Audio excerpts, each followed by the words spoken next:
Udah. Sekarang. Kakak udah jadi host ya? Oke, makasih Ya. Mbak Mut. Makasih Mbak Mut. Ya. Yuk, enggak kalau mau ini, kalau masih ada.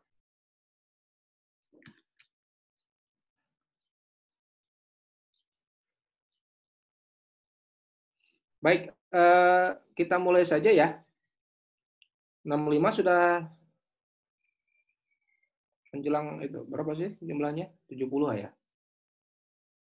Oke. Baik, Assalamualaikum warahmatullahi wabarakatuh. Waalaikumsalam warahmatullahi wabarakatuh. Kita sekarang akan memulai kuliah yang kelima ya, kuliah ekonometrika dasar. Dan sebelum kita kuliah, alangkah baiknya kita awali dulu dengan pembacaan basmalah. Bismillahirrahmanirrahim. Baik, saya langsung share screen saja. Thomas, ini langsung kayaknya nggak usah di-admit ya, udah otomatis gitu ya. Iya Pak, udah. Kita sekarang akan bahas, ini nggak usah saya share ini ya, nggak usah saya full screen lah, gini aja. Kita akan bahas sekarang regresi masih linear ya, baik berganda atau sederhana atau berganda. Tapi kita akan bahas sekarang teknik inferensianya ya, menarik kesimpulan gitu ya. Jadi kemarin kita lebih fokus membahas bagaimana cara menghitung ya, mengestimasi parameter ya. Sekarang kita akan bahas bagaimana menarik kesimpulan dari estimasi yang sudah kita hasilkan ya.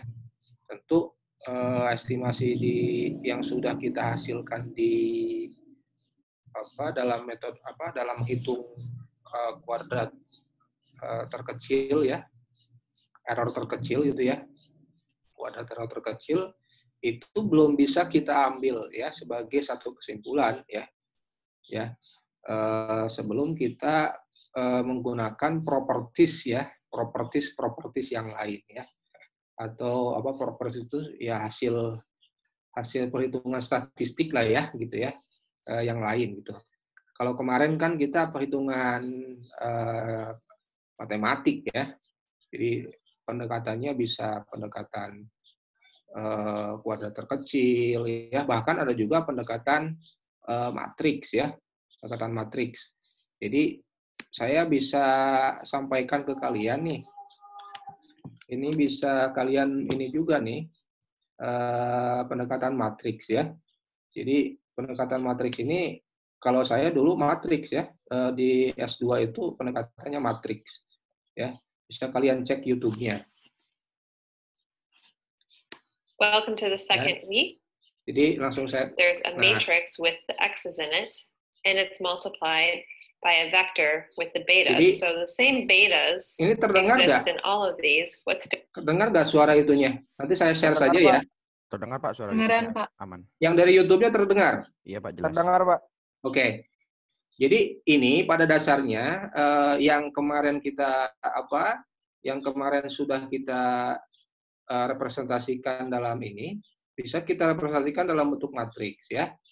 Nah, Y gitu ya, sampai YN gitu ya. Nah inilah dan ini konstanta kan nanti 1 ya, dikalikan dengan estimatornya ya, beta 0, beta 1, beta 2. Ini matriksnya kalau persamaannya ada N, tentu saja 1 dikali N-nya kan ada berapa nih? Terserah N-nya berapa ya. Nah, ini nanti matriksnya adalah N kali N gitu kan, dikali 1 kali N gitu ya. Nah, plus error. Nanti kan kalau dikalikan, nanti akan sama seperti persamaan ini gitu ya. Nah, nanti solusinya, nanti ketemu nanti beta 0, beta 1, beta 2, beta 3. Beta 0 kan nanti A ya, konstanta gitu ya. Beta 1, beta 2, beta 3, berapapun. Nah, enaknya kalau pendekatan matriks ini adalah, nanti akan saya share saja ya, kali ini sebagai pembahasan pengayaan buat kalian gitu ya. Ini persamaannya seperti ini kalau regresi sederhana itu, kalau regresi baik sederhana mau berganda ya, terserah mau berapa gitu ya. Nah, nanti sesimpel ini gitu loh. Nah, nanti mau berapapun X-nya ya, nanti hanya pendekatan matriks saja gitu kan. Dan itu solusinya juga langsung kelihatan. Beta 1 sampai beta N gitu ya. Jadi itu dasar dari penentuan estimasi berdasarkan matriks gitu ya. Jadi intinya sama saja sebenarnya menurut Gauss ya. Menurut Gauss itu kan kuadrat error terkecil gitu ya. Nah, ini kan diambil dari persamaan diferensialnya ini nih. Ya, persamaan diferensial masing-masing untuk persamaan 1, persamaan 2. Ini pada dasarnya kan persamaan simultan nanti. Nah, nanti kemudian dimasukkan ke bentuk matriks ya persamaannya. Nanti solusi untuk beta 0, beta 1, beta 2, beta 3 akan terlihat. Gitu ya. Jadi banyak sekali pendekatan untuk bisa menghitung menghitung estimasi beta 0, beta 1, beta 2, beta 3 sampai beta N gitu ya. Jadi kalau untuk regresi berganda kan bisa lebih pendekatan matriks ini sebenarnya lebih efisien gitu ya. Jadi kita tidak harus lagi pusing ya, simpel dengan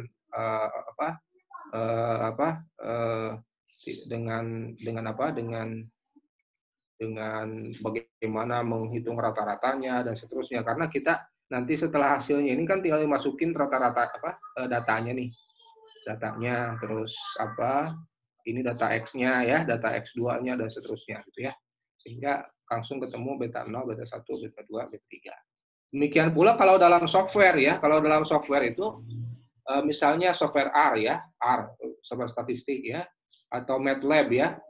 Nah, biar itu pendekatannya matriks sebenarnya. Jadi kalau kita masukkan satu data, misalnya satu konstanta, itu sebenarnya matriks 1 kali 1. Ya, itu matriks 1 kali 1. Ya. Jadi pada dasarnya matriks itu kan apapun ya bisa direpresentasikan dalam bentuk matriks ya. Apapun bisa yang matematik ya, persamaan matematik itu bisa direpresentasikan dalam bentuk matriks ya. Itu sebagai pengayaan, nanti saya akan share ya ini untuk kalian nih pendekatan matriks. Oke, tapi kita sekarang akan lebih membahas bagaimana mengetes hipotesis ya yang sudah kita tentukan gitu ya. Hipotesis ini kan bisa dari teori gitu ya. Sehingga dari sana kemudian kita tarik kesimpulan gitu. Kesimpulannya tentu saja apakah sama hipotesis ini ditolak atau diterima gitu ya. Dan juga hasilnya kan nanti dievaluasi modelnya ya. Mana yang signifikan, mana yang tidak signifikan, mana yang secara keseluruhan gitu ya. Kemarin ada uji T, uji F, ya, uji ANOVA gitu ya. Ada koefisien determinasi ya atau R square dan seterusnya sampai sum square residual gitu ya. Bahkan nanti properties dalam ekonometrika ini sebenarnya lebih penting karena ini menarik kesimpulan ya. Karena gini, kalau satu estimator ya, misalnya alfa nilainya adalah adalah misalnya besar gitu ya. Tapi kalau nggak signifikan, artinya kan kalau testing hipotesis kan artinya mu1 minus mu2 sama dengan 0 gitu kan. Artinya berapapun nilai estimasi, kalau tidak signifikan itu artinya 0, tidak berpengaruh gitu ya. Jadi beda misalnya yang dengan estimasi yang lain, estimatornya ya 0,001 tetapi signifikan, itu justru lebih berpengaruh ya daripada yang nilainya 1000 gitu ya tapi nggak signifikan. Jelas ya. Jadi itu kenapa nilai estimasi itu hanyalah salah satu gitu ya. Hanyalah salah satu untuk melihat besarnya, tetapi kalau melihat pengaruh atau tidaknya nanti dilihat dari ujinya ya, uji statistiknya ya, baik uji T atau uji F ya. Ya. Jadi kita sekarang akan membahas bagaimana inferensianya gitu ya. Ya. Jadi ini tahapannya kan, ekonometrika itu kan tahapannya yang pertama di Gujarat juga ada ya. Tahapannya kita masukkan teori gitu ya. Dari penelitian terdahulu juga silakan masukkan ya. Dari teori ini kemudian diformulasi dalam bentuk model ya. Model adalah abstraksi dari dunia nyata gitu ya, atau abstraksi dari kenyataan. Mungkin tidak semuanya bisa kita abstraksi ya, tapi setidaknya model ini bisa mewakili lah ya. Bisa mewakili bahwa misalnya fungsi permintaan itu dipengaruhi oleh harga barang tersebut, harga barang lain. Ada mungkin faktor yang lain gitu ya. Misalnya bagaimana pengaruh COVID gitu ya, pengaruh COVID terhadap permintaan itu modelnya seperti apa? Apakah modelnya masuk ke konstanta atau ke variabel gitu ya? Nah, nanti akan kita bahas nih terkait dummy itu ya. Jadi nanti masukkan dummy itu, wah itu sebenarnya tidak berpengaruh ke fungsi permintaan, hanya berpengaruh ke besaran permintaan saja. Kalau fungsi permintaannya mungkin hanya sama saja. Gitu. Nah itu adalah intuisi dari teori ya yang menggunakan ini masuk apa nih pengaruh COVID ini ya. Jadi kalau kalian dalam penelitian itu harus lebih peka gitu ya, variabel ini posisinya seperti apa, ini berpengaruh ke konstanta ya atau berpengaruh ke model, ke slope-nya itu sendiri ya. Kalau slope kan berarti kemiringannya kan yang berubah, jadi fungsinya berubah gitu ya, fungsinya kemiringannya. Nah kalau hanya konstanta itu hanya besarannya gitu ya, hanya besarannya. Misalnya perbedaan di tiap provinsi misalnya, itu kan sebenarnya antara fungsi demand di Jawa Barat dengan Jawa Timur kan sebenarnya sama saja. Yang beda kan hanya besarannya, gitu ya. Jadi kalau orang atau fungsi saving misalnya ya, kalau fungsi saving kan ya yang beda mungkin hanya besarannya saja savingnya, bukan dari income jadi saving misalnya jadi 30% atau 50% gitu ya. Jadi pada dasarnya nanti akan dalam pemodelannya akan berbeda. Sebentar ya. Oke.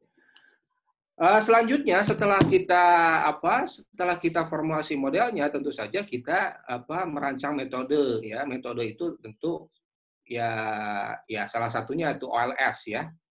OLS itu salah satu metode sebenarnya. Kalau datanya time series tentu pakai metode time series. Kalau datanya panel tentu pakai data panel. Nanti akan dibahas di ekonometrika 2 ya. Tetapi pada dasarnya saya memberi gambaran kepada kalian ya. Pada dasarnya semua nih mau panel ya atau time series atau simultan itu sebenarnya teknik dasarnya itu OLS ya. Teknik dasarnya OLS. Jadi kalian harus paham benar ini tentang OLS ini. Karena kalau panel misalnya nanti ada pull square, itu kan sebenarnya pull square itu hanya teknik OLS saja sebenarnya yang diterapkan dalam panel gitu ya. Persamaan simultan ada estimasi masing-masing persamaan, itu kan masing-masing persamaan itu estimasinya ya itu OLS juga gitu. Jadi kalian jangan mengecilkan OLS ini karena ini sebenarnya dasar dari segala macam teknik ya. Nah, setelah kita dengan misalnya dengan satu metode ya, OLS atau SLS, bisa juga dengan regresi berganda gitu ya, atau VAR gitu ya, factor auto regression gitu ya. Kita kemudian tentukan ini kira-kira sampelnya dari mana nih. Tentu saja kalau sampel kan dilihat dari tujuannya. Kalau kita tujuannya misalnya permintaan hotel halal di Bogor, tentu saja sampelnya harus dari Bogor, nggak bisa dari Jakarta gitu ya. Ya, dan juga bagaimana samplingnya. Nah ini yang dipelajari mungkin kalian di metode statistik ya. Samplingnya itu bagaimana tekniknya, apakah random sampling atau purposive sampling dan seterusnya gitu ya. Nah setelah dapat datanya, kita bangkitkan datanya itu kita melalui data primer atau data sekunder. Nah kemudian kita estimasi modelnya ya. Kita estimasi modelnya yang kuliah kemarin tuh kita mencari besaran beta ya, beta 0, beta 1, alfa dan seterusnya ya. Nah, setelah kita ketemu ya, kita temukan estimasinya, kita belum sampai bisa menyimpulkan gitu ya. Belum sampai menyimpulkan karena itu perlu diuji apakah itu signifikan secara statistik atau ekonometrik gitu ya, atau tidak signifikan gitu ya. Jadi kalau tidak signifikan bukan berarti buruk hasilnya ya. Ingat, ini banyak sekali nih kasus-kasus kalian itu kalau satu misalnya koefisien tidak signifikan langsung cari yang lain padahal justru tidak signifikan itu penting gitu. Tidak signifikan juga informasi loh ya. Ya. Baik misalnya X1, X2, X3 misalnya ya. X1-nya signifikan, X2 tidak X2 signifikan, X3 tidak signifikan, tetapi ini harus dimasukkan variabel ini. Nah, yang tidak signifikan juga bukan berarti harus dibuang loh. Ya, yang tidak signifikan itu bukan berarti harus dibuang. Cukup disampaikan bahwa X3 ini tidak signifikan mempengaruhi Y ya, karena misalnya T statistiknya kurang dari T tabel gitu ya, atau nanti ada probability ya kayak kemarin. Jadi bukan berarti yang tidak signifikan itu harus di-remove ya. Yang tidak signifikan itu kalau memang model itu harus masuk ya, secara teori itu harus dimasukkan. Ya masukkan itu, lalu nanti sampaikan bahwa Y ini hanya dipengaruhi oleh X1, X2 ya, sedangkan Y ini tidak dipengaruhi oleh X3. Nah, itu kesimpulannya seperti itu. Baru setelah signifikansi diperoleh baru kita interpretasikan hasilnya ya. Baru interpretasikan hasilnya ya. Nah, kalau ada yang tidak signifikan misalnya uji hipotesis, wah berarti bisa juga sih estimasi model ulang gitu. Mungkin ada variabel yang lain terus. Jadi mengestimasi model itu bukan hanya one shot ya, sekali gitu ya. Tetapi terus kita smoothing, mungkin ada variabel yang lain yang signifikan gitu ya, yang mungkin belum dimasukkan gitu ya. Ada kesalahan itu bisa seperti ini ya, bisa kita memasukkan variabel yang salah gitu ya. Kita memasukkan variabel yang kurang relevan ya, reliability-nya kurang gitu ya.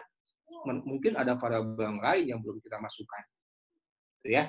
Jadi ada kesalahan memasukkan variabel atau memang ada variabel yang lain yang belum kita masukkan. Itu maksudnya kita merekonstruksi model lagi ya. Jadi sebenarnya garis ini tidak harus langsung ke estimasi, bisa juga bahkan sampai ke formula modelnya gitu ya. Ke formula modelnya. Jadi modelnya mungkin bukan X3 tapi mungkin ada X yang lainnya gitu ya, X4 yang lainnya gitu ya. Jadi itulah teknik. Jadi ini sebutnya living ya, living step gitu ya.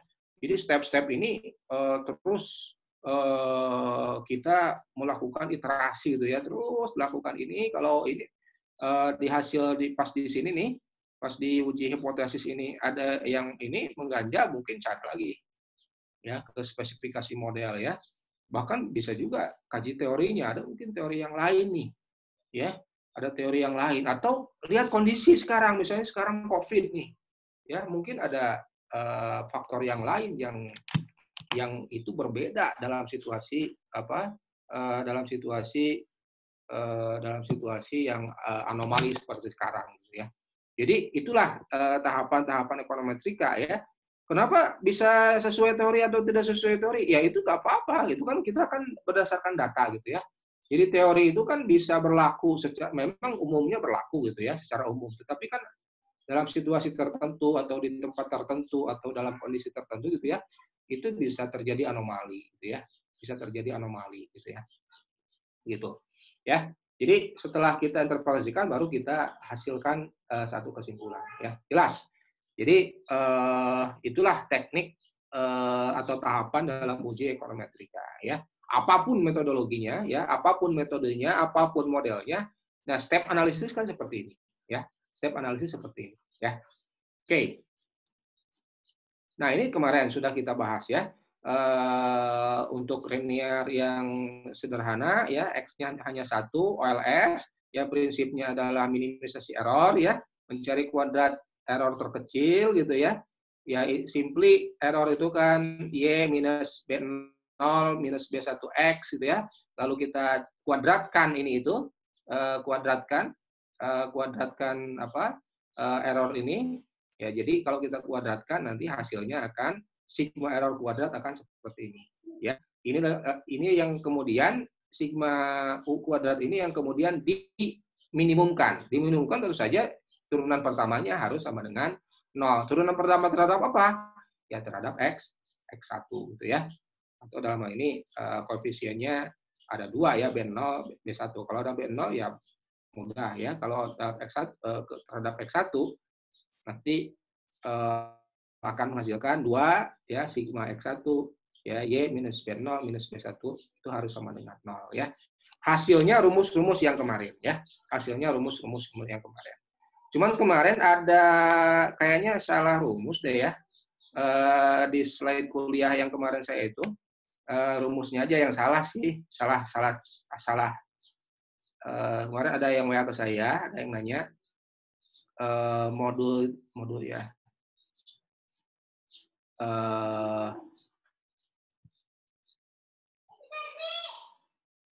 Bukan ini.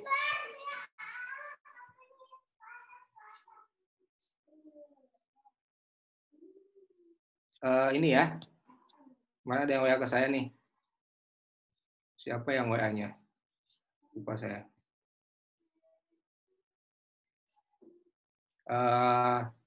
Pas dicontoh ini ya.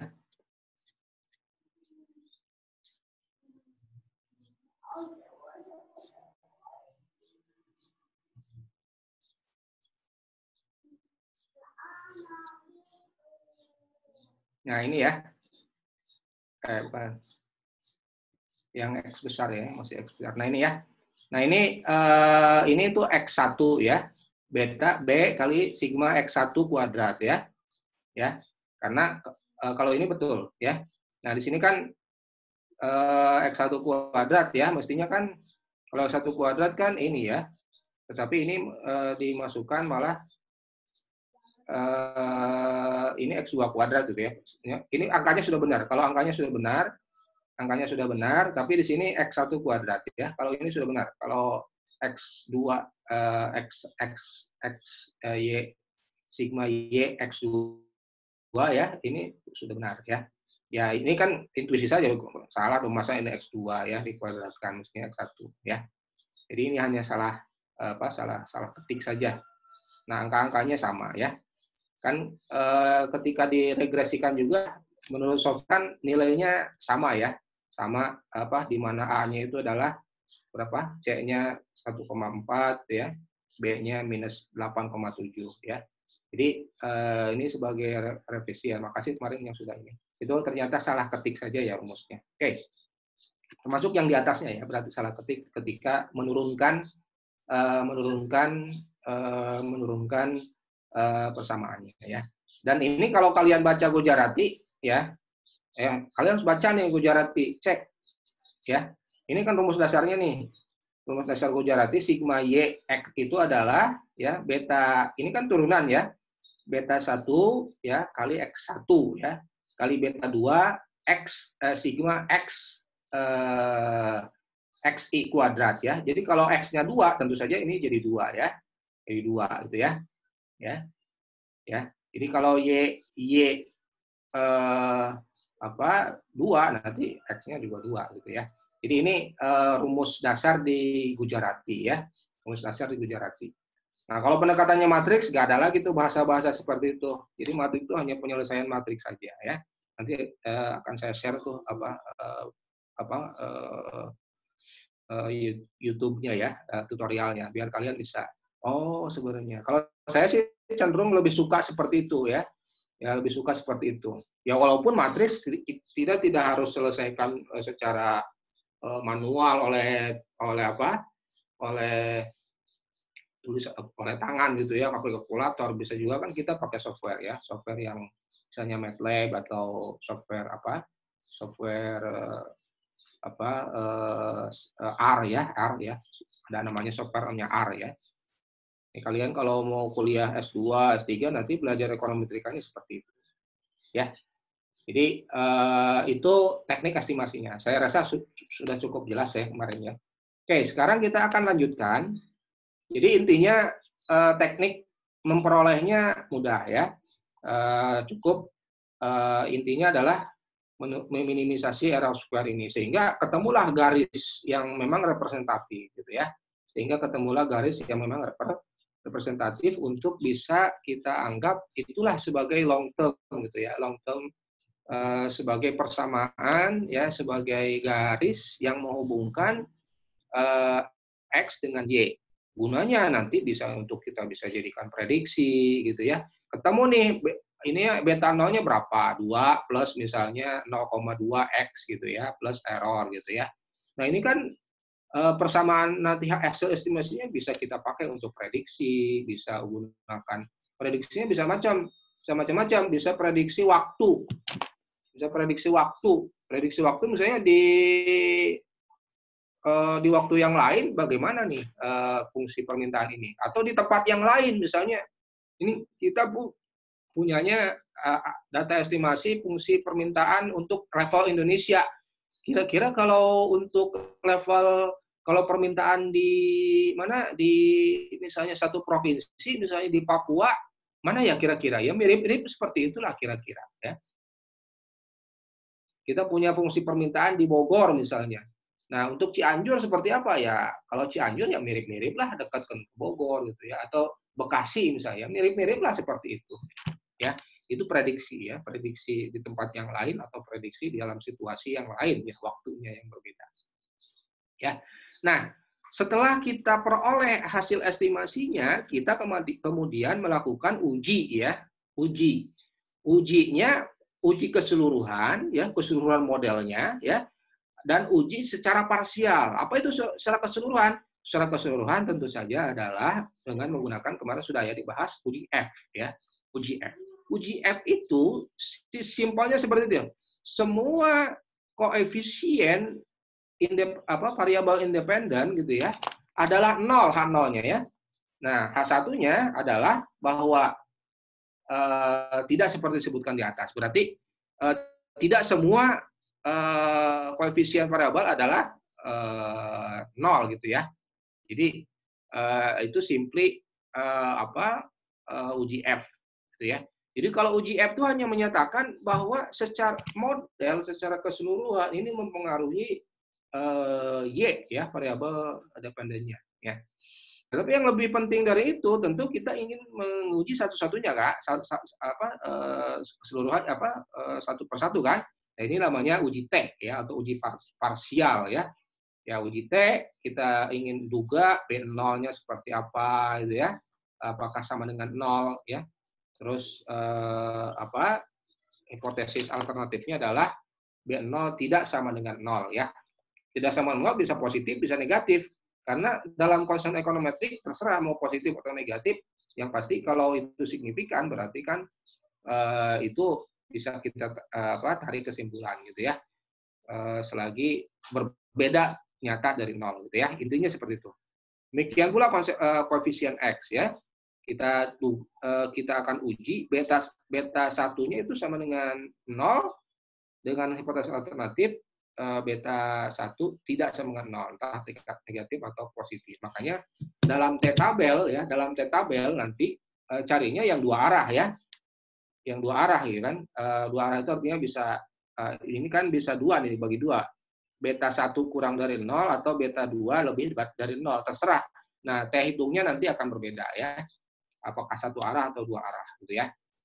Sama untuk untuk intercept juga. Jadi itu inti dari uji parsial dan uji secara keseluruhan atau uji F ya. Nah, kalau sudah dapat ini, nah, kira-kira kita bisa tarik kesimpulan tuh ya, tarik kesimpulan. Oke, demikian pula itu sebenarnya ini belum cukup ya, ini belum cukup nih, belum cukup sebenarnya. Karena apa? Ada uji-uji yang lain yang ini terkait dengan errornya ya, dengan standar errornya gitu ya. Jadi dari properties atau karakteristik error itu kemudian kita tarik nih varians dari B2 berapa, standar error dari B2 berapa gitu ya, varians B1 berapa, standar error B1 berapa ya. Nah ini rumus-rumusnya ya. Terus ragamnya berapa, nah ini degree of freedom-nya, nah ini rumus-rumusnya ya. Ini rumus-rumusnya. Lalu kemudian dari varians, dari standar error, dari ini Gujarati jelas ya disampaikan ya. Kemarin juga sudah saya sampaikan ya ide dari formula-formula standar error ini. Intinya kan kita ingin yang bagus itu kan yang kecil ya, standar errornya kecil gitu ya. Sehingga kalau standar error kecil nanti akan kecenderungan bahwa ini akan, karena nanti koefisien per standar error, nanti kecenderungan koefisien itu akan signifikan, gitu ya, akan signifikan. Kemudian juga kita juga masuk ke ANOVA-nya, analisis of variance-nya, ya, karena kita ingin juga model ini representatifnya berapa persen nih, ya, model persamaan ini representatifnya berapa persen untuk bisa menjelaskan keragaman dari Y, gitu kan, untuk bisa menjelaskan keragaman dari Y. Nah, ini analisanya analisa R square, ya, analisa R square kita sudah bahas bahwa total sum square itu ini pasti akan sama dengan residual regression sum square dan error sum square, ya. Nah, nanti dalam ekonometrika nih, dalam estimasi ya, ini terlihat nih residual sum square berapa, error sum square berapa, ada data-datanya ya. Ya, R square simply mudahnya ESS per TSS, sudah kita bahas ya. ESS itu apa? Tentu saja ini kan dugaan nih. Ya, dugaan minus datanya, atau ini juga dibalik nggak apa-apa nih. Ini kan sama saja ya, kalau kita balik Y minus Y dugaan juga nggak masalah, karena kan dikuadratkan gitu ya. Dikuadratkan tuh mau positif atau negatif kan sama saja ya. Gitu ya. Ini juga sama, Y minus Y ini juga nggak ada masalah. Jadi rumus ini kenapa ini dikuadratkan, intinya adalah kita itu hanya concern ke jaraknya ya. Saya misalnya di Darmaga gitu ya, 1 kilo sebelum Darmaga adanya Cibanteng gitu ya. 1 kilo Darmaga sebelah sana adalah misalnya misalnya Bulak misalnya ya. Nah, kita tidak ada concern error ini letaknya di Bubulak atau di Cibanteng gitu ya. Yang pasti ini kan ada deviasi saja. Kalau di Cibanteng berarti kan negatif, jaraknya negatif 1 kilo gitu ya. Kalau di Bubulak plus 1 kilo, kita tidak ada concern positif atau negatif. Yang kita concern pokoknya jaraknya 1 kilometer gitu ya. Makanya kemudian dikuadratkan gitu ya. Jadi rumus ini ya, kemarin kan saya bilangnya Y minus Y hat gitu ya, atau Y predicted gitu ya. Ini juga sama, Y minus YI gitu ya. Nah, ini sama saja ya. Jadi kalian jangan bingung dengan rumus-rumus, kok ini kok seperti ini ya, yang lain kok beda gitu. Ini sama saja kalau dikuadratkan ya. Nah, itu ketemu kemudian R square ya. Nilainya pasti kurang dari 1 ya, atau maksimum kan 100%. Nggak mungkin R square-nya 100%. Ya berarti kan kalau R square-nya 100%, nggak ada errornya dong sama sekali. Nggak mungkin ya. Dalam penyataan, dalam estimasi itu menduga secara sempurna gitu ya. 100% dari keragaman Y nggak ada. Ya. Oke. Nah ini asumsi-asumsi yang lain yang harus kita penuhi dan harus kita perhatikan dalam menaksir OLS ya. Ini di kuliah selanjutnya akan kita bahas juga nih ya, bahwa model yang baik itu bukan hanya estimasinya bagus itu ya, sejalan, tapi juga uji parsialnya bagus ya, uji secara keseluruhannya bagus gitu ya. Bukan hanya seperti itu, tetapi juga harus kita lihat properties yang lainnya ya. Misalnya ya, satu ya, ini namanya blue ya, best linear unbiased estimator ya. OLS yang bias itu harus blue ya, sifatnya blue. Ini dalam Gujarati kalian bisa cek. Blue itu apa? Blue itu ternyata dilihat satu, errornya seperti apa ya. Jadi kan kita dapat tuh data errornya tuh. Ya, error itu di mana Y minus Y predicted gitu ya. Atau fungsi estimatornya itu. Nah, ini harus bersifat acak gitu ya, merupakan variabel acak atau random ya. Dan ini harus terdistribusi normal ya. Nah, makanya nanti ada uji normalitas ya. Nanti akan saya sampaikan ke kalian contoh bimbingan saya ya, regresi berganda itu ya. ada uji normalitas, ya, ada uji normalitas. Yang diuji normalitas sebenarnya apa sih errornya, ya? Yang diuji normalitas itu, yang diuji normalitinya itu errornya. Apakah terdistribusi normal atau tidak, ya? Kalau tidak terdistribusi normal, berarti kan error ini berpola gitu ya. Kalau error ada pola, buat apa gitu? Regresi itu kan berarti tidak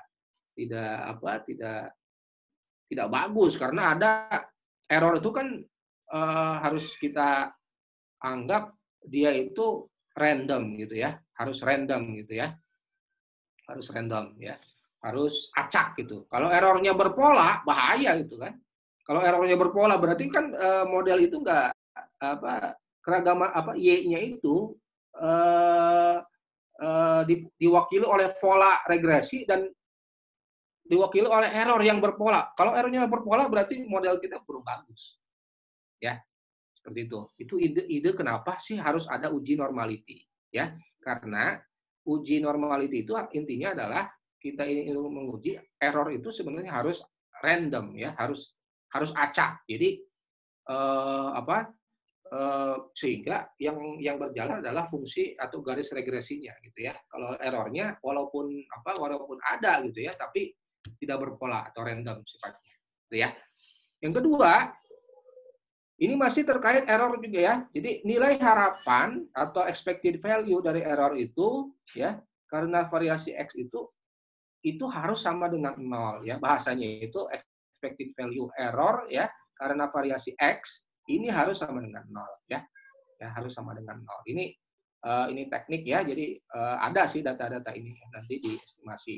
Ini nggak bisa dihitung, ya bisa dihitung sih, cuman teknik akan lebih kompleks lagi ya. Tapi inti kalian ini sebenarnya lebih penting dari menghitung itu adalah kalian harus tahu ya ide dasar kenapa harus OLS itu harus memiliki properti seperti ini ya, dan intinya apa sebetulnya ya.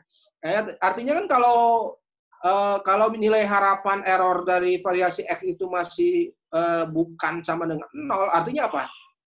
Artinya apa? Ya berarti X ini masih dipengaruhi oleh error gitu kan? Masih ada intervensi error terhadap X. Nah ini nggak boleh kan sebenarnya. Jadi error itu intinya X itu harus independen juga dari errornya. Ya, kita punya Y, X1, X2, X3 plus error gitu kan. Nah kalau errornya ini masih mengintervensi X1, ya itu kan nggak bagus. Ya, berarti modalnya berarti dia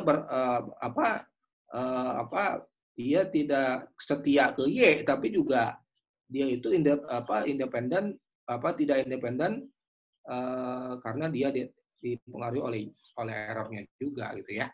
Itu inti dari nomor 2 ini ya. Yang ketiga, ini masih uji error sebenarnya ya.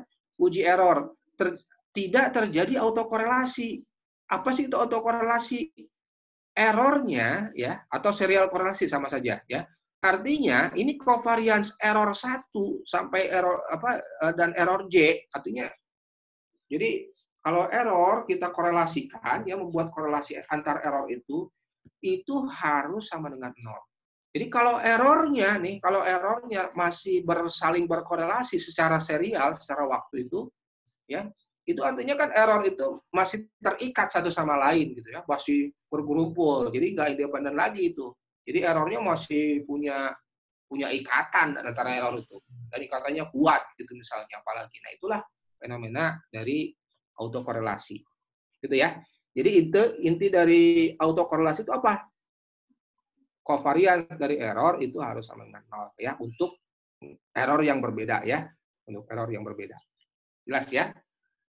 Itu yang nomor 3. Jadi di atas ada uji normalitas ya. Yang selanjutnya ada uji serial korelasi. Nanti ada uji autokorelasi namanya ya. Yang keempat di sini ada uji heteroskedastisitas, atau terserah nih orangnya, bahwa secara ideal bahwa regresi itu harus ya homoskedastis ya. Homoskedastis ya. Skedastis itu artinya variansnya ya. Itu variansnya itu konstan atau homoskedastis. Itu variansnya konstan. Jadi kalau variansnya tidak konstan, artinya kan variasinya itu berubah-ubah gitu kan, ya berubah-ubah sehingga ini kan tidak bagus juga gitu kan. Nah ini ujinya adalah ragamnya kalau ini ya, ragamnya. Ragam itu dari mana diperolehnya? Ya ragam tentu saja diperoleh dari expected value dari error minus expected ya ini ya ragam itu ya expected value dari mu 1 minus mu 1 dikuadratkan. Ini namanya ragam ya. Nah, ini ujinya uji homoskedastisitas atau uji heteroskedastisitas. Nanti akan dibahas di kuliah selanjutnya bagaimana cara menguji ini, gitu ya. Nah, yang terakhir adalah tidak terjadi multikolinearitas. Artinya, nah, tidak ada korelasi ya. Kalau serial korelasi kan korelasi antara errornya. Nah, kalau dalam regresi sederhana uji multikolinearitas itu artinya apa? Tidak ada korelasi antara error dengan X-nya. Ya, jadi mirip dengan yang serial korelasi tadi. Kalau serial korelasi antara errornya, ya, estimasi error itu tidak berkorelasi ya. Nah, kalau ini multikolinearitas itu errornya tidak berkorelasi dengan variabel bebasnya, gitu ya. Nah, kalau dalam analisa statistik itu covariance dari error dengan X itu harus sama dengan 0, gitu ya. Jadi itu ide-ide dari menguji properties ya atau sifat-sifat atau karakter-karakter dari OLS ya. Jadi ternyata tidak hanya cukup kita menghitung, tapi juga adalah penting kita itu menguji ya error ini ya. Apakah terdistribusi normal gitu ya, sifatnya random gitu ya. Terus expected value-nya juga sama dengan 0 gitu ya. Juga tidak terjadi autokorelasi ya, harus homoskedastis ya, dan juga tidak terjadi multikolinearitas gitu ya. Nah, ini uji-ujinya itu uji-uji standar gitu ya. Kalau kalian nanti skripsi atau penelitian gitu ya menggunakan regresi, nah uji-uji itu ada ya. Ya, ini contohnya, ini sudah ya, ini konsumsi hasilnya misalnya C0-nya 24,45 ya, income-nya 0,509, R square-nya 0,96. Nah, standar error masing-masing ada untuk A0 ya atau B0 6,414 ya. Standar error untuk B1 0,03. Tes statistik dari mana? Tes statistik simply koefisien per standar error ya. Koefisien per standar error 24 dibagi 6,4 ya, sekitar 3,8. Inilah yang kemudian dibandingkan dengan T hitung ya. Demikian pula yang untuk beta 1 tes statistiknya adalah 0,5 dibagi 0,036 ya, sekitar 14. Nah, ini kira-kira signifikan ya, karena ini rule of thumb-nya itu kalau saya biasanya statistik dua arah T hitung itu 1,96 gitu ya. Atau 1,7 ya, tergantung degree of freedom-nya, atau 2 lah, saya dalam intuisi saya itu biasanya 2 ya. Nah, ini kan lebih besar dari 2 ya. Lebih besar dari 2, mau positif negatif ya, dimutlakan gitu ya. Karena ujinya kan 2 arah.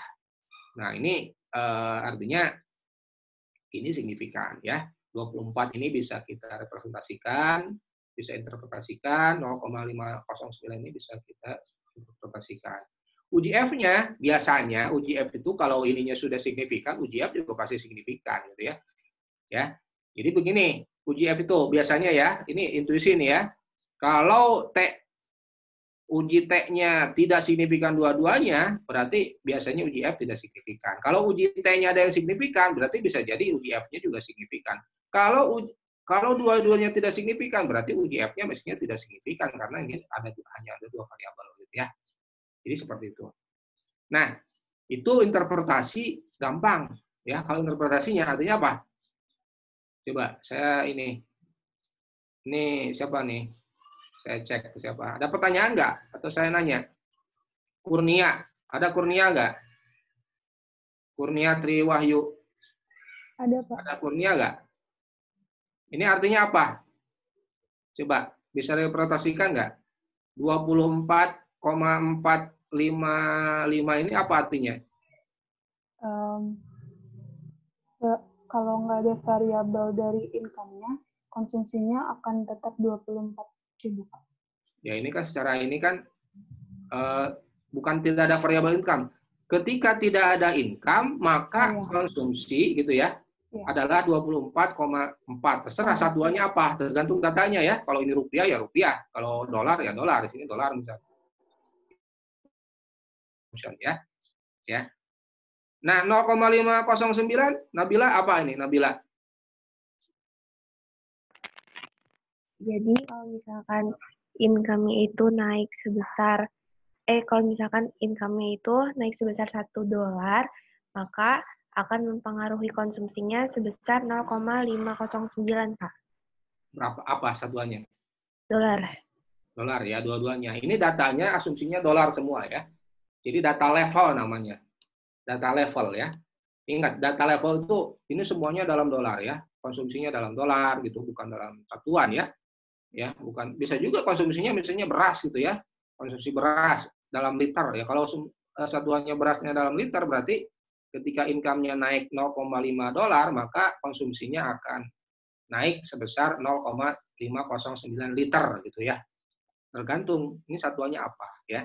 Karena ini dua-duanya dolar, jadi dolar. Nah, ini pertanyaan. Bagaimana kalau kita ubah fungsi ini ya, datanya itu dalam bentuk loan? Ya, dalam bentuk loan. Misalnya fungsinya adalah ya, fungsinya adalah berarti kan loan C plus C0 plus B loan Y plus error gitu ya. Ya, hasilnya misalnya sama atau beda lah.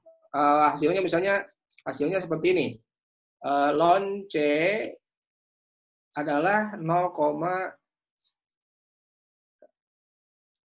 misalnya 1,4 ya plus ya 0,02 misalnya ya loan Y ya plus error gitu. Ini coba ini artinya apa nih? Bisa ini kan nggak? Nah ini matematik nih yang menjawab. Coba saya tanya. Siapa ya? Rizky, coba Rizky. Ada Rizky nggak? Rizky. Ada Rizky nggak? Halo, Rizky. Nah, si Rizky nih. Rizky. Wah, rebahan nih. Rizky. Pak. Apa Pak. Coba? Coba ya. Datanya ini semua dilonkan yang tadi itu. Yang tadinya dolar dilonkan gitu ya. Income-nya juga dilonkan. Coba hasilnya seperti ini. Ini artinya apa coba? Coba 1, inilah terutama nih. Terutama yang ini ya. 0,02 itu artinya apa? Hah? Ketika artinya apa coba? Mungkin sebentar Pak. Ini penting mungkin ya. Kayak sama sih Pak, jika terdapat kenaikan sebesar 1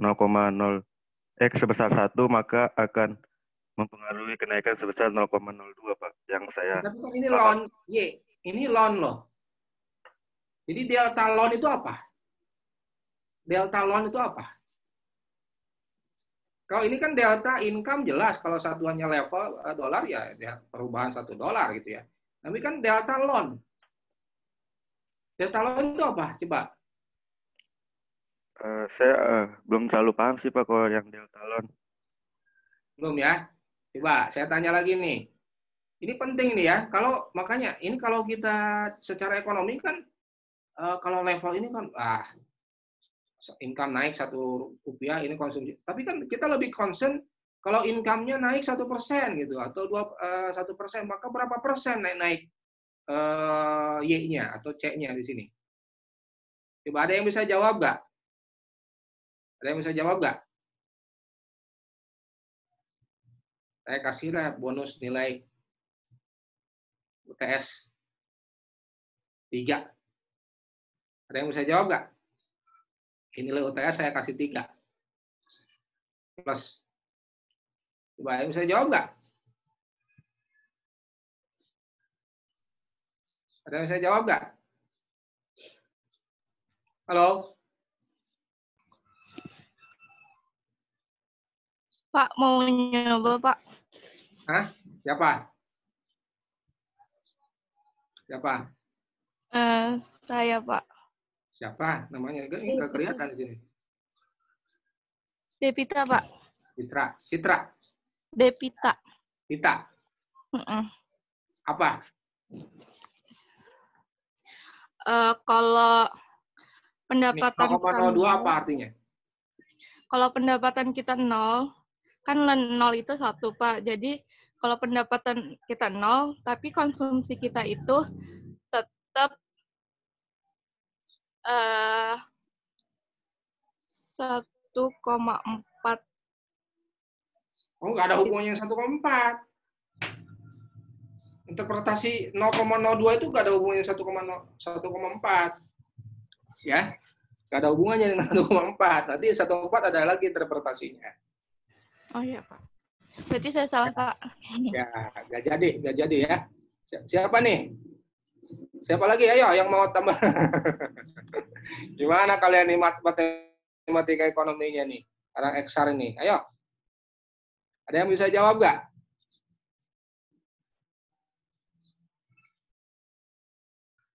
Nggak ada ya? Nggak ada. Saya ini berarti udah hangus ya.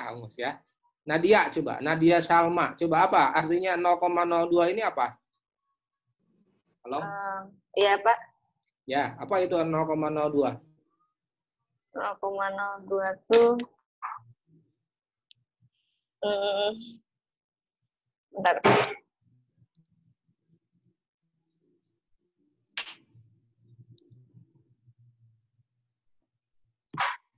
Yang kelamaan ini sayang mati kuota teman-temannya ya.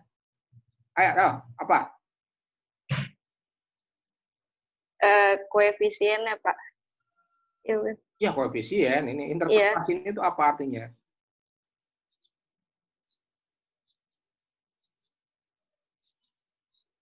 Untuk kenaikan income sebesar 2%, ya bukan, Pak? Jadi naiknya 1%. Kan tadi kan kalau ini kan $1 naik 0,59, $1 income naik, maka konsumsi akan naik 0,509 gitu kan? Benar nggak? Ya wajar dong, fungsi konsumsi kan kalau dolar kita naik, nggak semuanya kita konsumsi, ya, tapi sebagiannya saja dikonsumsi kan. Nah ini artinya apa nih? 0,02 ini. Ya, atau saya ubah dah 0,2. Nih, gimana artinya? Nyerah nggak?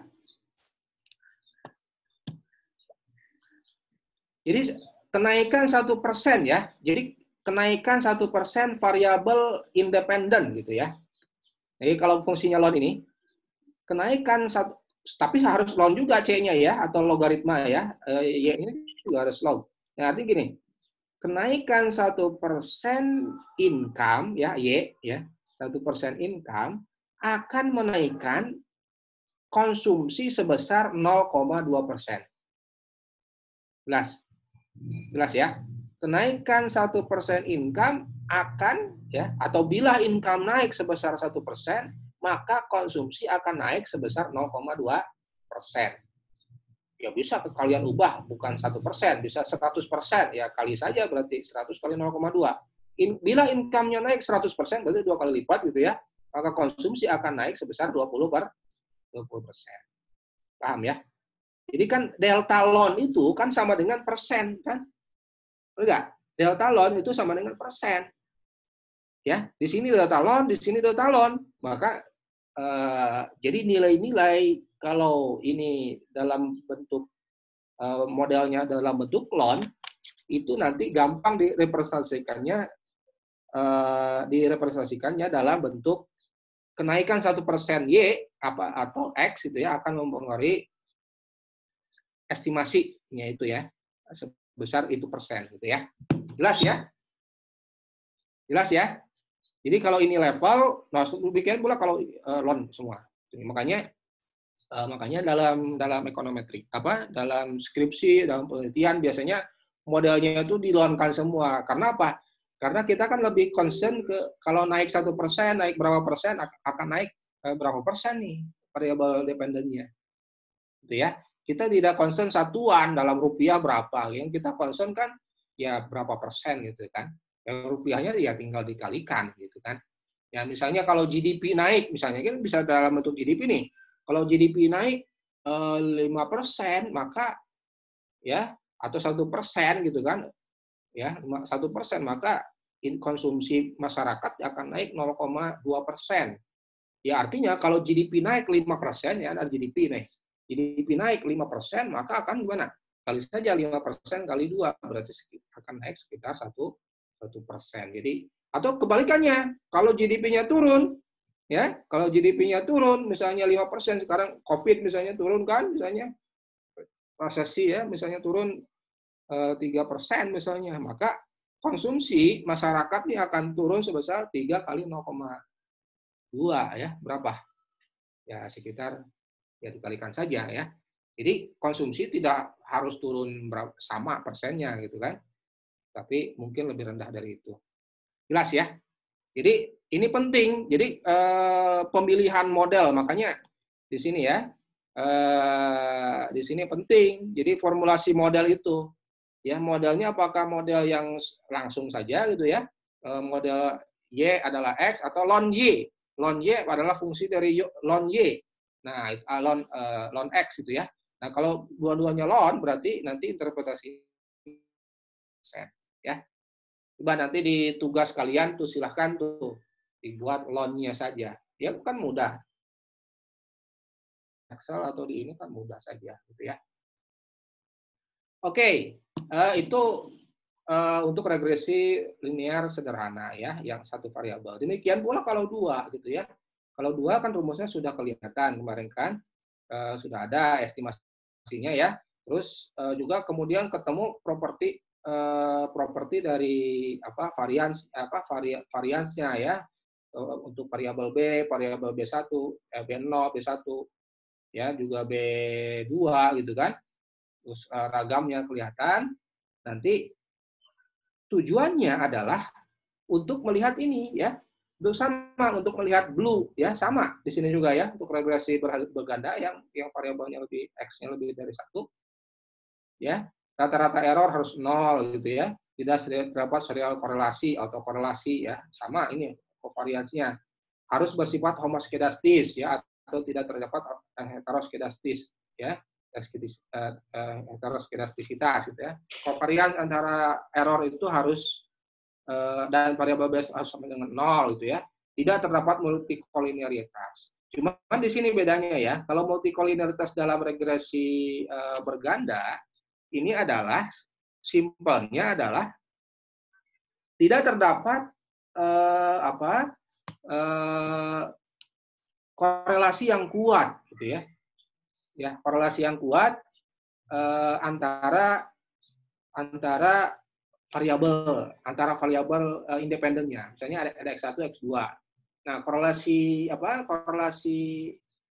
lalu kita korelasikan saja antara X1 dengan X2, apakah korelasinya kuat?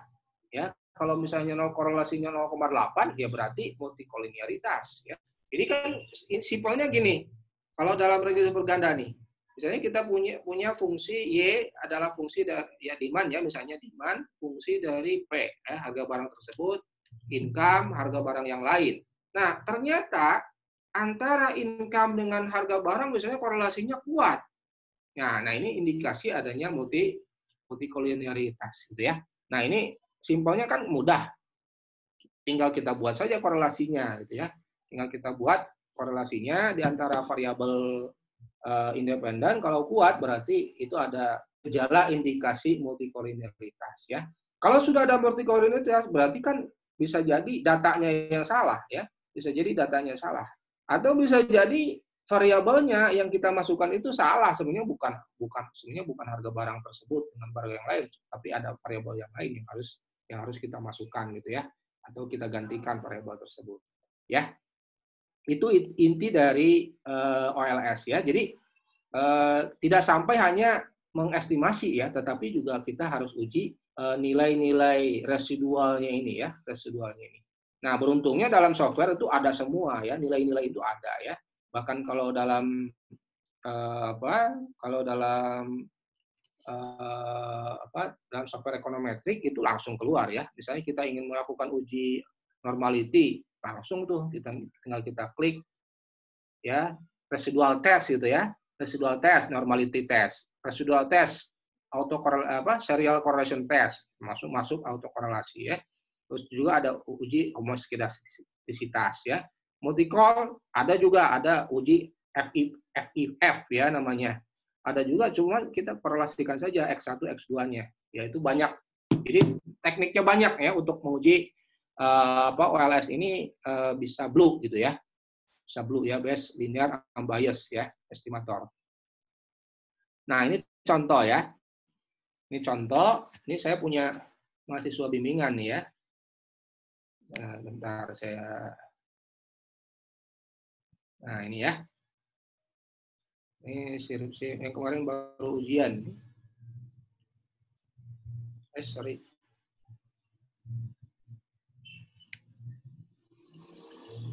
Nah, contoh kasus ya. Contoh kasus ini skripsinya Alda ya. Alda Lutfiana ya. Jadi beliau ini determinan permintaan hotel syariah di Kota Bogor ya. Nah, kira-kira gambarannya berarti kan ini pakai model permintaan ya. Model permintaan. Secara ekonomi, permintaan syariah itu pasti dipengaruhi oleh harga hotel syariah itu sendiri ya. Harga kamarnya ya, satuan harga sewanya gitu ya. Juga mungkin ada pendapatan masyarakat kan ya. Ada juga harga barang yang lain gitu ya, atau komparasinya mungkin berarti harga hotel konvensional ya, dan lain-lain ya. Juga ada karakteristik dari masyarakatnya ya, baik itu income ya, atau pendidikan dan seterusnya ya. Modelnya langsung saja ya ke model. Nah, modelnya ini, nah ini ya, ada permintaan, ada pendapatan, ada harga relatif hotel syariah, dan juga ada variabel-variabel yang sifatnya demografik ya. Ini pengetahuan, religiusitas, kualitas layanan, fasilitas, dan seterusnya gitu ya. Hipotesisnya kita tentukan.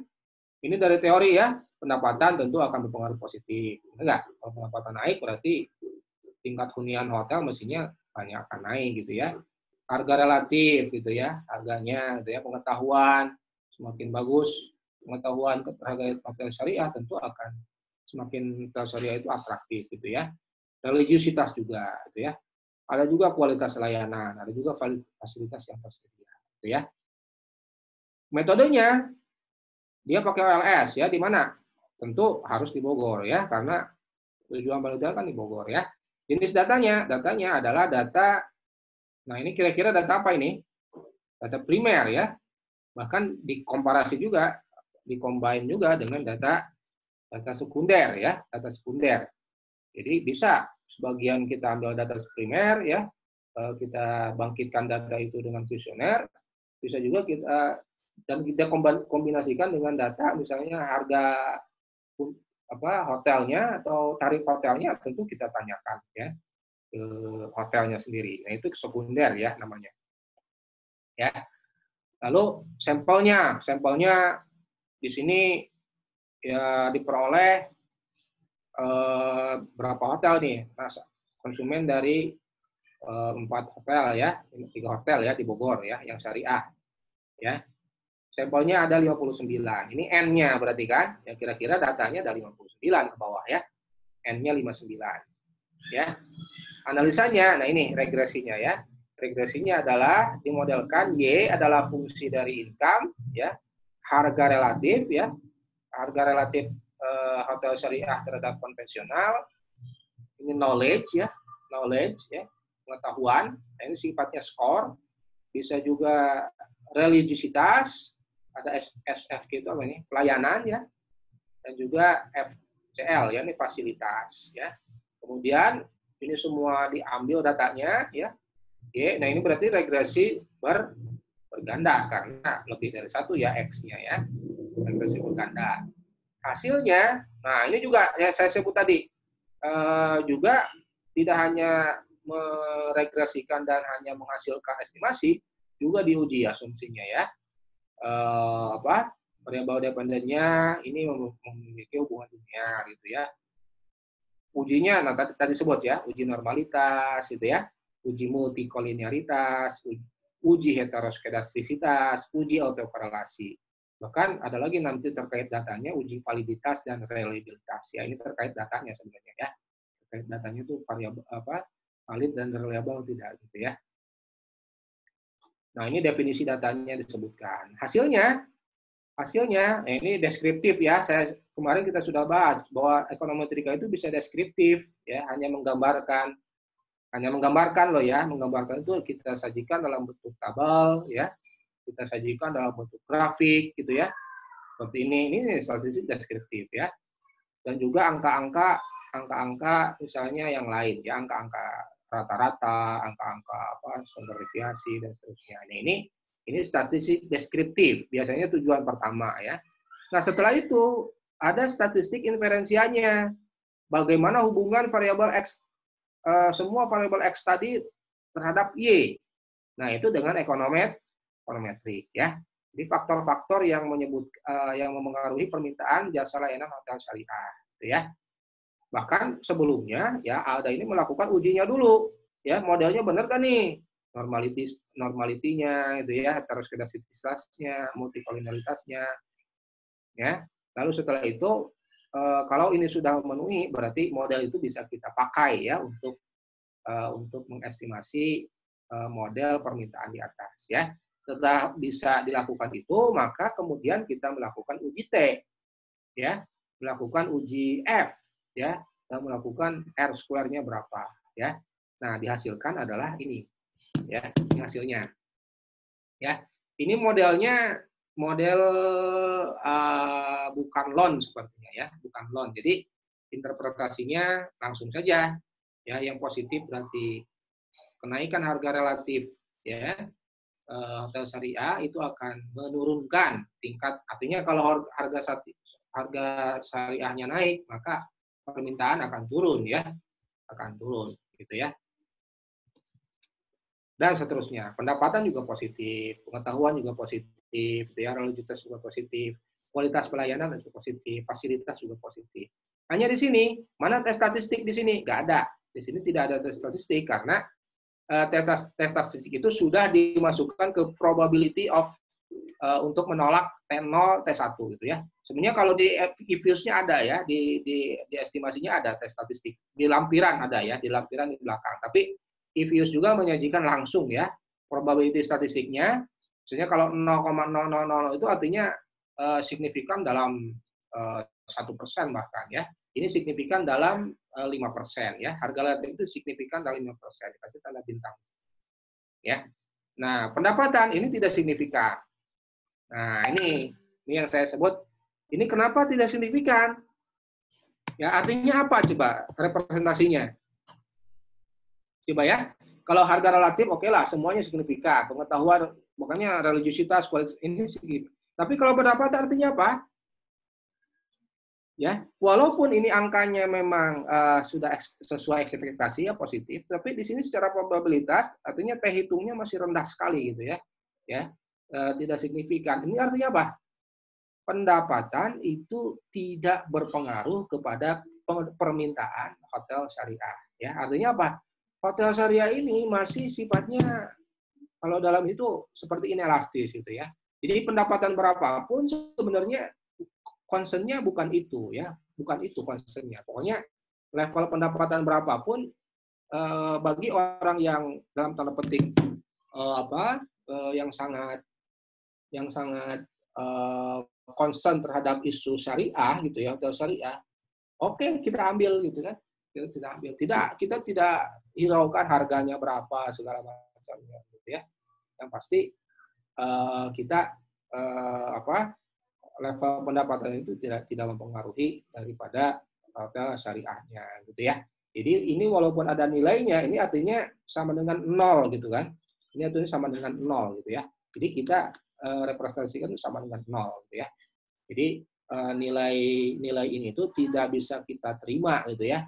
Belum cukup bukti gitu untuk bisa menerima nilai 1,02 ini. Artinya ini masih kembali ke H0 ya. Masih kembali ke H0. Ini apa? H0 sama dengan 0 gitu ya.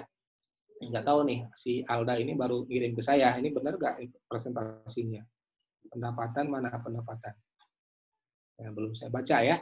Nah, benar nggak presentasinya? Ya, kalau tidak ini artinya tidak berpengaruh ya, tidak ada signifikansinya gitu ya pendapatan itu.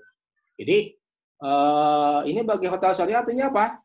Bagi hotel syariah ya jangan concern ke level pendapatan mana yang ditarget, karena bagi dalam estimasi ini level pendapatan itu tidak berpengaruh ke hotel ke tingkat hunian ya, ke permintaan terhadap hotel syariah. Kalau harga masih sangat berpengaruh ya. Artinya kalau harga hotel syariah dinaikkan sedikit gitu ya, tentu akan sangat berpengaruh gitu kan, menurunkan permintaan gitu ya, gitu ya. Nah, jadi harus kompetitif gitu ya, harus kompetitif ya, gitu. Ya, juga ini kemudian dari uji T, uji F itu kemudian lahirlah kesimpulan ya, ada inferensia di situ ya. Jadi kita tidak bisa melakukan ini, kesimpulan ini nih tanpa melakukan uji atas dulu tuh, uji normality, uji autokorelasi, uji heteroskedastisitas, uji autokorelasi dan seterusnya ya. Nah, ini data-data itu di belakang ya, ada di belakang di sini di lampiran ya. Ada kuesionernya di sini ya. Ada nah ini estimasinya ya. Ada ujinya ya. Ada uji normalitasnya itu kan. Kalau errornya, ini error ya yang diuji ya. Ini errornya kira-kira terdistribusi normal ya, kelihatan dari gambar kan. Kalau terdistribusi normal kan seperti ini ya. Dilakukan dari Jakberanya ini ya, probability-nya masih 0,3, artinya ini terdistribusi normal ya. Yang diuji adalah residualnya ya. Lihat, seriesnya itu residual, yang diuji adalah residualnya. Jadi errornya ini random nggak, ada terdistribusi normal nggak ya. Nah ini lihat dari gambarnya. Uji heteroskedastisitasnya juga dicek ya. Ini terjadi ternyata tidak terdapat heteroskedastisitas dari F statistiknya ya. Di mana nol hipotesisnya ini homoskedastis ya. Nol hipotesisnya. Nah, cari saja di sini F-nya. Kalau F-nya besar berarti tolak H0 artinya heteroskedastis ya. Nah, ini F-nya masih kecil ya, 1,3 ya. Bahkan ini probability F-nya 0,26 masih kecil. Artinya tidak cukup bukti untuk menolak H0 ya. Artinya ini homoskedastis. Ini yang masih diharapkan berarti. Jadi model ini masih bisa dipakai gitu ya, karena ini homoskedastis ya. Uji multicall juga, ya ini dilihat bisa dari koefisien korelasinya ya, bisa juga langsung ada di sini FIF ya, saya sebut tadi variance inflation factors ya. Nah nilai FIF-nya seperti apa ya? Ini ternyata tidak terdapat multikolinearitas. Nah hasil estimasinya ini yang ada yang tadi itu ya, yang tadi kan langsung F-nya. Yang tadi langsung F-nya. Kalau di deskripsinya di atas silakan langsung F-nya. Tapi kalau dalam if-use-nya sebenarnya ada semua nih, ada standard error-nya ya, ada tes statistiknya gitu ya. Di mana tes statistik ini adalah koefisien bagi standar 8 ya.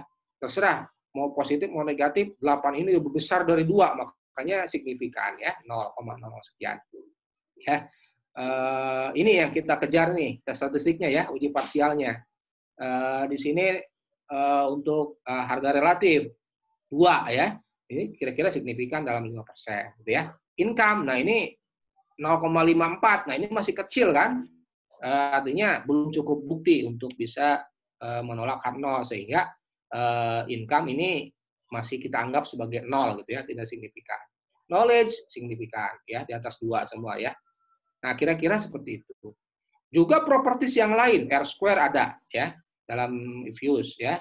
Adjusted R-square ada. Sum square standard error of regression ya. Standard error of regression 1,24 ada. Sum square residual ya, berarti sigma error square ya. Sigma residual square ya. Ada F statistik, ada probability F statistik ya. Ini F statistik ini uji ini. Ini uji F ya, uji F. Nah, ini probability statistik ya, ini sudah terlihat. Sebenarnya ini nilai 0,0 ini dibandingkan antara F statistik dengan F tabel ya. Nah, ini sudah signifikan ya. Artinya model secara keseluruhan ini mempengaruhi Y ya. Mana Y-nya itu adalah permintaan terhadap hotel syariah. Jelas dong, karena T-nya juga sudah signifikan kan? Uji T-nya, uji parsial sudah signifikan, mestinya uji F mestinya signifikan. Enggak mungkin nih ada yang signifikan di sini uji F tidak signifikan, itu enggak sesuai intuisi ya. Di mana uji F itu sebenarnya ada salah satu saja dari ini yang signifikan, maka tentu saja uji F-nya adalah akan signifikan mestinya, gitu ya. Juga ada data mean of dependent variable ya, rata-rata dari dependent variable, rata-rata dari Y ya, rata-rata dari Y itu 3, sekian ya. Standard error of dependent variable ini akan kita bahas nanti. Nah ini kalau ini Durbin-Watson, ini autokorelasi nih, ini terkait autokorelasi ya. Jadi Durbin-Watson itu nanti akan kita bahas ya. Durbin-Watson itu kalau nilainya sekitar 2 ya, itu tidak terdapat autokorelasi. Nah, ini sekitar kan 1,88 ya toh. Itu ya, 1,9 lah ya. Nah, itu kan dekat kedua. Nah, kira-kira itu tidak terdapat autokorelasi. Oke, ada uji probabilitas juga ya. Nah, kira-kira seperti itu gambaran kalian kalau dalam skripsi ya. Kalau dalam skripsi silakan kalian baca tuh ya penelitian-penelitian sebelumnya ya. Cuman ini masalahnya saya mau bahas dummy kayaknya minggu depan saja lah ya. Kayaknya ini penting. Dummy itu mungkin kita bahas minggu depan ya. Jadi 2 minggu lagi nanti akan kita bahas dummy dan juga pelanggaran asumsi OLS ya. Akan kita perdalam nanti minggu depan ya, dan 2 minggu lagi kuliah ke-5 ke-6 itu apa? Multi-call apa, autokorelasi atau apa, heteroskinesis apa, dan dummy dulu ya. Besok minggu depan kita akan bahas dummy variabel karena saya pikir sudah ngeheng lah kalian ya, tadinya dummy itu mau sekarang. Oke, saya buka sekarang pertanyaan saja. Silakan kalau ada pertanyaan.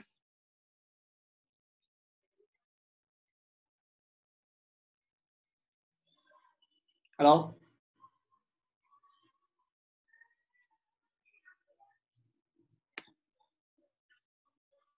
Ada ini nggak chat? Nggak ada ya. Kalau ada pertanyaan silakan di ini dulu karena takut di mute, bisa raise hand dulu. Kecuali kalau nggak ada kita anggap kalian kalau nggak ada pertanyaan saya anggap kalian sudah bisa ya dan bisa ujian ya. Kalau nggak ada pertanyaan. Jadi sebelum saya tanya kalian ya kalian bisa bertanya sekarang ya. Kalau nanti saya tanya itu nanti di ujian. Silakan. Tugasnya sudah ada yang selesai belum?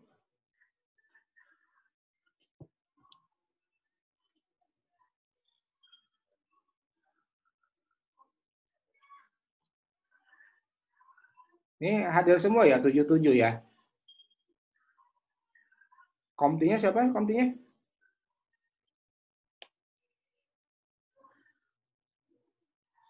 Halo? PJ-nya Diki, Pak. Oh, Diki. Komtinya Alvin ya? Kalau komti saya, PJ Matkul Diki, Pak. Oh, Diki ya. Silakan kalau ada pertanyaan. Kalau nggak ada, saya akan tutup kuliah ini. Nanti recordingnya saya akan upload di YouTube lah ya, biar kalian bisa baca lagi. Pak, izin bertanya. Silakan, siapa? Anissa? Ya, untuk yang tadi apa yang kalau interpretasinya itu menggunakan loan, itu kan misalkan kenaikannya 5%. Ya. Terus income juga, misalnya GDP-nya itu naik 5%. Nah. Konsumsi masyarakatnya tuh akan naik sebesar 5% dikali 0,2% atau 5 dikali 0,2% ya, Pak? Ya gini, pokoknya gini dah rumusnya ya. Jadi koefisien itu ya artinya kenaikan 1%, kalau fungsinya loan ya atau logaritma ya, kenaikan 1% dari misalnya Y, income, akan menaikkan 0,2% ya misalnya ya, 0,2% C.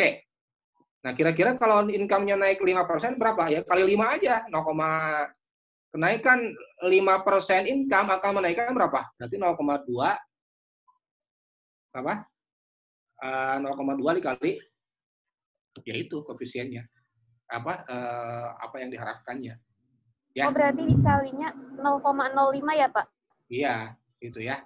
Jadi kan ya kali 5 dong, kan 5% itu kan. Ngerti ya? Kan kalau GDP-nya naik 1%, maka konsumsi akan naik 0,2%. Nah, kalau GDP-nya 5%, artinya apa? Ya kali 5 kan semua. Ini enggak? Kalau GDP naik 5%, artinya konsumsi akan naik 1% gitu kan? Jelas? Oh iya, Pak. Jadi 5%-nya itu nggak diubah jadi 0,05 gitu ya, Pak? Enggak. Itu kan justru enaknya kan GDP kan nggak dianggap dalam bentuk satuan rupiah kan? Kita nggak tahu GDP rupiah berapa sekarang. Nggak tahu kan? Tahunya kan dalam persen kan, growth-nya kan. Itu enaknya kalau kita fungsi loan gitu kan. Jadi kenaikan GDP growth-nya itu tinggal kita masukkan saja ke dalam fungsinya. Gitu ya. Jadi Ya, intinya baik, gitu, 1% kenaikan variabel independen akan menaikkan koefisien itu ya sebesar 0,2%. Kalau mau 10% ya kali 10 berarti ya. Atau penurunan sama. Sekarang Covid misalnya turun GDP berapa persen? -2. Berarti kan ya dikali -2 saja. Benar enggak? Maka akibat GDP turun 2% artinya apa? Maka konsumsi akan turun 2 dikali 0,4% konsumsinya turun. Ya. Tapi kalau konsumsi otonomos tidak berkurang kan? Harus begitu karena itu kan konsumsi yang sifatnya harus ada gitu ya. Ya kebutuhan mendasar. Makanya itulah alasan kenapa pemerintah misalnya ya harus dengan BLT gitu ya atau dengan bantuan-bantuan yang lain karena konsumsi itu kan nggak bisa dihindari kan, itu ya. Seperti itu. Memang yang konsumsi yang sifatnya seperti yang elastis itu ya, misalnya permintaan untuk kendaraan atau misalnya leisure gitu ya, atau konsumsi untuk barang-barang yang sifatnya non primer itu akan sangat sensitif terhadap E gitu ya. Tapi yang konsumsi yang sifatnya C0 itu tidak sensitif. Sehingga itulah kenapa pemeranan pemerintah masuk ke sana gitu ya. Jelas ya? Ya, baik Pak, terima kasih. Ya, bisa juga kombinasi loh. Ada yang misalnya X-nya ada yang loan, ada yang tidak loan, ada yang sifatnya. Apalagi nanti minggu depan kita akan bahas dummy ya. Ya, dummy itu penting ya untuk melihat perbedaan antara fungsi ya, baik intercept-nya atau slope-nya. Ya, minggu depan lah. Ini enggak cukup ternyata waktunya. Silakan, ada pertanyaan lagi? Ini kalau bisa nanti kalian di tugas tuh ada yang loan ya. Fungsinya loan biar ini. Coba cek deh penelitian yang sebelumnya. Pak, izin bertanya, Pak. Saya Amirah. Amirah ya. Ya, Pak. Tadinya nggak ada pertanyaan, tapi jadi kepikiran. Kan kalau misalkan fungsinya loan C sama dengan 1,4 tambah 0,2 loan Y. Nah, berarti kan kalau misalkan interpretasi dari yang 0,2 loan Y itu kan setiap kenaikan 1% pendapatan, maka konsumsinya juga akan naik 0,2. Tapi kalau buat koefisien yang konsumsi autonomous yang 1,4 di awal. Ya, artinya apa? Konsumsi autonomous adalah sebesar itu. Tapi diantilogkan. Nanti. Ngerti nggak? Berarti dia dalam persen atau dalam satuan? Misalnya? Kalau konstanta nggak ada urusan dengan kan bukan delta itu kan. Jadi konsumsi autonomous sebesar misalnya 1,4 ya, misalnya ya. Nah itu 1,4 tuh kalau ingin data berapa sih rupiah gitu kan? Ya di antilogkan saja. Antilog dari 1,4 berapa? Nah, itu ketemu rupiahnya. Paham ya? Jelas nggak? Enggak, belum paham, Pak. Jadi itu masih antilog gitu, data antilog ya. Jadi kalau fungsinya log semua gitu kan, misalnya C-nya kan sudah dilogkan, ya C-nya kan dilogkan semua. Nah berarti kan delta C0-nya itu antilog gitu data hasilnya itu, ya. Oh iya, udah ngerti Pak. Ya ngerti ya? Ya. Ngerti nggak? Ngerti Pak. Ngerti nggak? Ngerti. Berarti itu konstantanya itu adalah hasil dari sama dengan log berapa gitu kan ya Pak? Berarti harus bentuk kalau ini lognya. data berapa rupiahnya, ya berarti diantilogkan saja. Jadi kan gini sebenarnya ya. Misalnya seperti ini. Oh ini belum saya share ya. Mana saya share nih?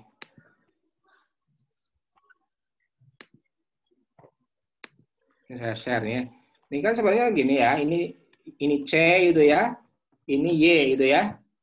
Ini apapun datanya lah gitu ya. Ini misalnya tahun lah ya. Year gitu ya. Ini misalnya 2001, 2002 gitu ya. Dan seterusnya. Ya, sampai 2020 gitu ya. C-nya 4, 5, 6 gitu ya. Dan misalnya ini angka random sajalah, serah ya. Random gitu ya. Ini enggak harus seperti ini ya. Y-nya misalnya 8 ya. 8, 7 ya. 5 gitu ya. Kita randomkan saja lah ya. Misalnya ini ya contoh. Oh ini nggak mungkin negatif sebenarnya. Ya, nggak mungkin negatif. Ya berapalah. Ya. Contoh ya, contoh datanya ya. Nah ini di sini dibuat lon C gitu kan. Lon C tentu saja buat saja log gitu ya. Log gitu ya. Log ini ya. Ya. Ini jangan negatif dah.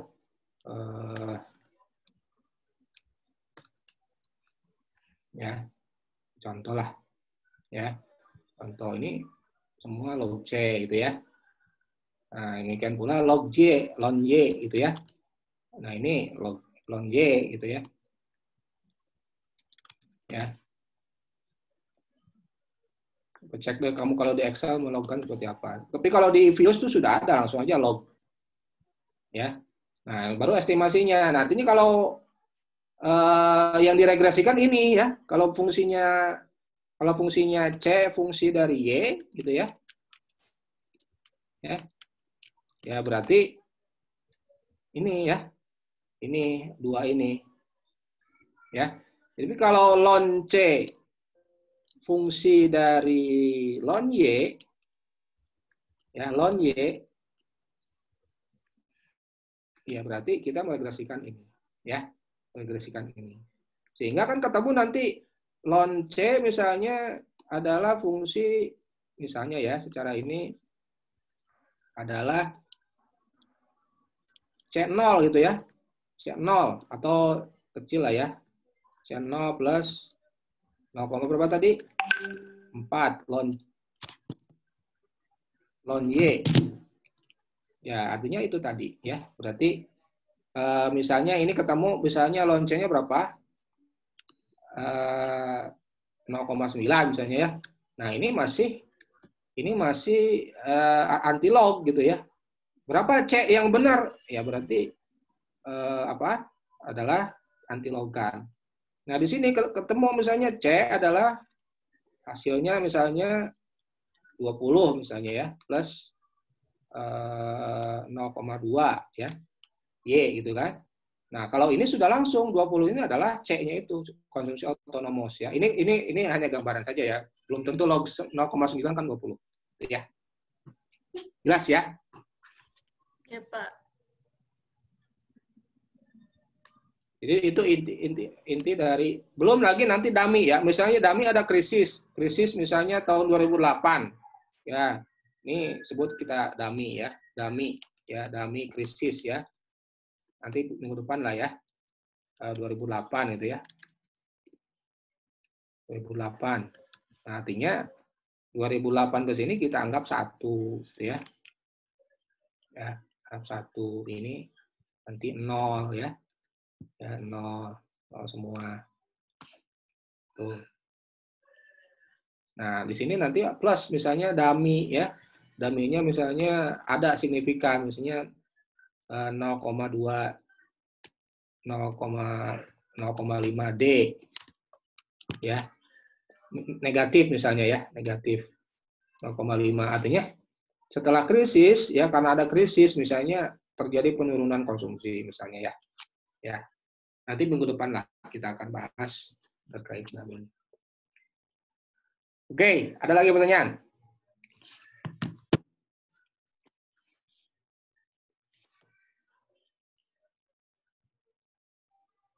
Ya, udah paham semua ya?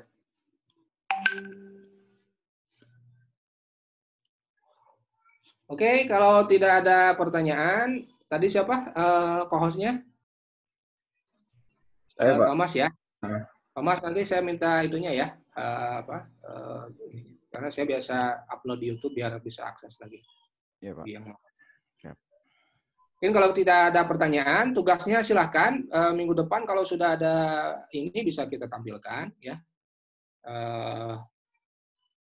Karena 2 minggu lagi kan. Misalnya minggu depan ya tugasnya ya. Kan 2 minggu dari kemarin ya. Minggu depan sudah ada. Kalau bisa sih sudah dengan asumsi ini uji itunya, uji homoskedastisitas atau skedastisitas kalau sudah ada, walaupun ya belum kalian pelajari ya tekniknya. Tapi di software tuh ada ya, di software tuh ada. Jadi biar kalian bisa lebih memahami sebelum kuliahnya ya. Sudah sih kuliahnya sudah saya bahas barusan, intinya seperti itu. Oke, kalau tidak ada pertanyaan kita mungkin tutup kuliah ini lumayan panjang ya walaupun di Zoom dengan pembacaan hamdalah dan doa kafaratul majelis. Demikian, mudah-mudahan kalian bisa paham dan bisa mengerti dan juga bisa ilmu ini bisa bermanfaat ya untuk kalian ke depannya ya. Demikian, Assalamualaikum warahmatullahi wabarakatuh. Waalaikumsalam warahmatullahi wabarakatuh. Waalaikumsalam warahmatullahi wabarakatuh. Terima kasih Bapak. Terima kasih Bapak. Terima kasih, Pak. Terima kasih, Pak. Saya N ya. Ya, Pak.